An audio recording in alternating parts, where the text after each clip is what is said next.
everyone has a favorite figure. Every Joe collector out there, they have a favorite figure. They have one that they either like to troop build, or they'll buy every version of it they possibly can, or it's just their favorite figure to read about, know about, whatever. Favorite character. Well, mine also happens to be a figure that is commonly known as the most hated figure that was ever put out for the G.I. Joe line. My favorite figure is Crystal Ball. Now, the only version I have of him is one that's mint on card.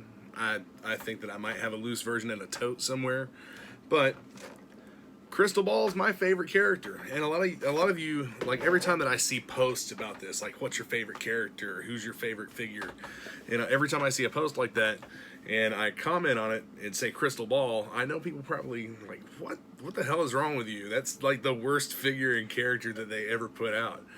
But let's go into some details about this figure. It's one of the figures that has history behind it. It has like an actual story behind it about why it is. And I've got some information pulled up here on my computer from Joepedia, the G.I. Joe fandom page. We'll start out by taking a look at this guy. I mean, he just looks weird. The character's reminiscent of an old horror actor. His face, his hair, he looks like Vincent Price, which I'm a Vincent Price fan. I love Vincent Price. And if you look at the file card, accessories. He came with a shield with a lenticular decal on it. You move the shield and this little design here moves. It's like some kind of hypnotism device.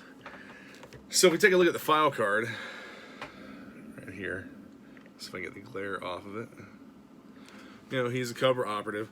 The file card says, codename Crystal Ball, Cobra hypnotist, born of a Romanian father who supposedly had second sight, and an American mother from Bangor, Maine.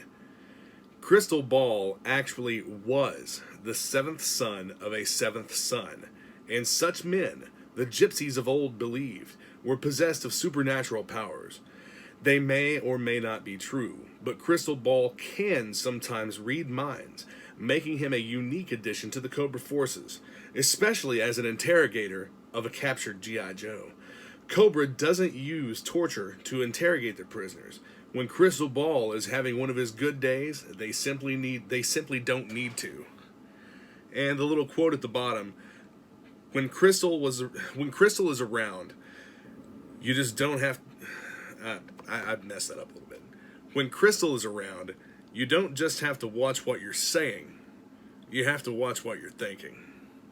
So we're going to take another look at this file card here in a few minutes, whenever I get into the lore behind this figure. And I don't have any confirmation for any of the information that I'm giving you, other than it's just stories that are out there about it. It seems to be pretty true. Some of it may be able to be validated. I know that Larry Hama is someone that's in the G.I. Joe community on Facebook. I haven't reached out to him to ask him about it. But I mean, it may be something worth looking into, or we could just leave this kind of as a mystery. So I'll go over this information, and you can make your own determination. But this is why Crystal Ball is my favorite character, my favorite figure. So I'm basically just going to read this to you off the internet. Bizarre, strange, and uncomfortable to be around. These are what best describes Crystal Ball. He may not be genetically or surgically enhanced, but he has managed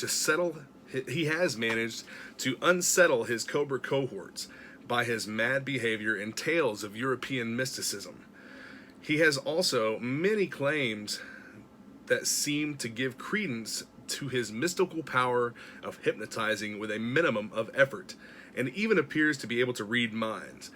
He is reputed to be the love child of a Romanian man with psychic powers and an American woman of Bangor, Maine. The man was said to be the seventh son of his family, and when Crystal Ball was born to the woman, he was the seventh son she bore in her lifetime. Coincidence or bizarre fate? Go down a little bit of history through the comic books. I'm going to skip over that. We'll get down to the trivia section. Crystal Ball is almost universally the most disliked figure. Fans hate this guy. He was a peg warmer in the 1987 assortment, to the extent he was still on the shelves of some stores as late as 1990. If you look at this card, this figure's been marked down. Whatever store this came out of, I don't really know where what store this came from, but there's multiple price stickers. One of them has been peeled off, and it looks like this figure's been marked down, or had been marked down at one point by the store that it was in. Developed at the suggestion of Stephen King's son, who was a G.I. Joe fan and wanted a magician on the team. Depending how the story is told, either King or his son, Owen, created Crystal Ball and wrote the file card. So originally, I heard that Stephen King is the one that created this character, and that Stephen King actually wrote that file card. And as you know, if you're a Stephen King fan, you know that many of his stories take place in Maine, which that could allude to why Crystal Ball's mother is from Bangor, Maine. His facial features and hair vaguely resemble horror actor Vincent Price. I mean, this is a dead-up comic book likeness of Vincent Price. It is. I'll yeah. Well, tell you what. Take a look at this photo right here.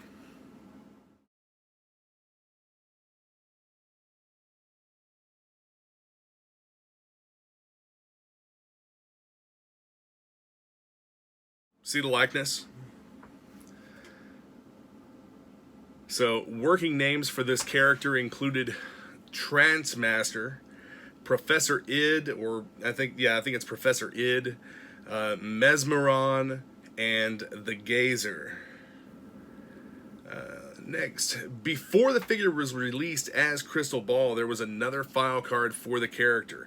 This is the file card that was supposedly written by Larry Hama and later rejected in favor of using the one that Stephen King wrote. So, a one-time theatrical hypnotist and encyclopedia salesman, Transmaster had traveled to India to find new inspiration to spice up his act. In a remote mountain village, he was taken in by an evil band of occult priests who taught him ancient and terrible forms of hypnosis and mind control. Returning to the West, he used his new powers to subvert and take over corporations until his activities conflicted with similar Cobra operations. Realizing that Cobra was too big for him to tackle alone, Transmaster decided to join them rather than to fight them.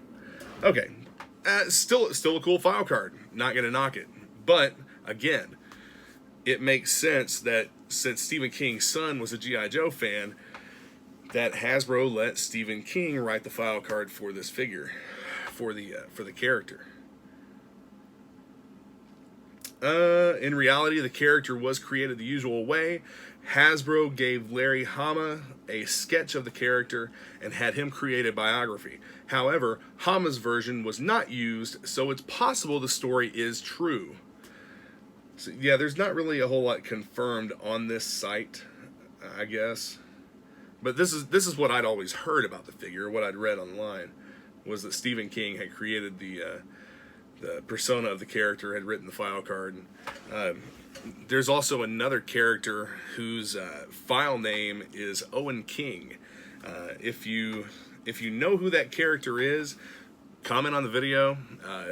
I know who it is, but that was another homage to Stephen King's son. So King apparently knew people in Hasbro, or they reached out to him or whatever, but his son loved G.I. Joes and got a character named after him, Owen King, and Stephen King created this character or wrote the file card or whatever. but this is Crystal Ball. So one of the other reasons why I like this character so much is because I was a big Stephen King fan when I was young. I was a big horror fan when I was young. That's why I knew who Vincent Price was. I loved watching old horror movies and reading horror stories. That was one of the things, one of my passions as a kid. You know, I was real into horror, and this figure combined my love of horror with my love of G.I. Joe. So when I say that Crystal Ball is my favorite, I'm about 50% joking and 50% serious. He's not my favorite figure by any means.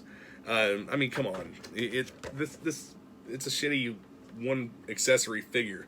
You know, that was another thing that I liked when I was a kid, was figures that came with a lot of accessories. That's why I liked guys like this so much, that came with the accessory pack and whatnot.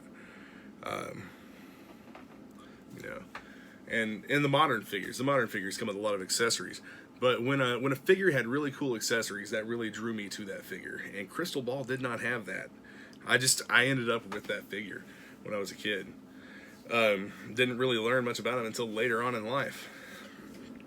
So another reason why he's my favorite figure is when people make these posts on Facebook. It gives me an opportunity to comment and say that it's my favorite figure and raise a little bit of controversy, because this figure is so hated by everyone. Everyone's least favorite figure. As a matter of fact, my friend Anthony Reed, I guess he didn't think that I was serious or whatever whenever I made that comment on a post the other day. But yeah, that's Crystal Ball. I don't hate him. It's a cool figure. It's a cool concept behind the figure, but otherwise, it's not a great G.I. Joe. So I hope that you've enjoyed going over this, and so I hope that you've enjoyed learning a little bit about why I like Crystal Ball, and maybe gotten some insight into the background of the figure. Maybe it'll bring some more people to like this figure and character as well. I know that they made a modern version of this guy. I don't have the modern version. I kind of want it, but I don't know if I want to spend that much on them or not. But anyway, be sure to hit the subscribe button and check out another video. It'll be something from the playlist. I don't know. What I've normally been doing is just choosing whatever's best for the viewer, and it'll randomly select another one of my videos to show up there. Also, I'm not 100% sure if I'm going to put this on here or not, but I have a link to one of my other channels that some of you may enjoy. If you're into firearms or anything, I also have a gun channel on YouTube that you can check out. All right, thanks a lot, guys. See you next time.